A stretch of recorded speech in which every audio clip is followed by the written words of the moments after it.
আমার রিকভারি করার চান্স অনেক আছে, অনেক পাবো আমি রিকভারি করতে আমি। ঠিক আছে ভাই?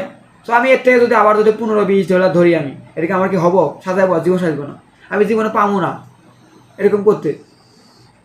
তাই না? আমার এই কোনো ভুল বশত এডিট নয় আমার লজ, আমি যদি ধরি কোনো ভুল বশত এডিটটা আমার লজ গেছে আমার, তারপরে আমার কী হবো ভাই? আপনি কন কী অবস্থা হবে জানেন খবর? সবাই আপনাদের অনেকজন বুঝেও ভাই ভুল করেন। জিনিসটা হচ্ছে ভাই, সো আমি এ জায়গায় যদি বেশি করে মারতাম তার মাথা ঘুরে যেত।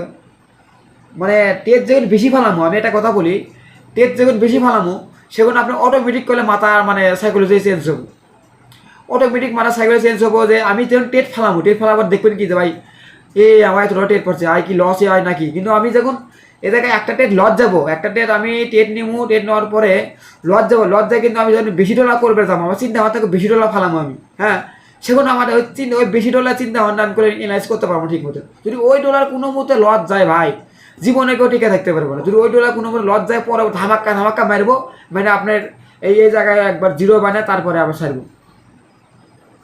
সবাই বেশি কথা বলবো না, ইনশাল্লাহ আপনারা আস্তে আস্তে টেট নেন আর আমার ভিডিও পুরোপুরি দেখেন, ইনশাল্লাহ কিছু করতে পারবেন। সো আল্লাহ হাফেজ, আসসালামু আলাইকুম।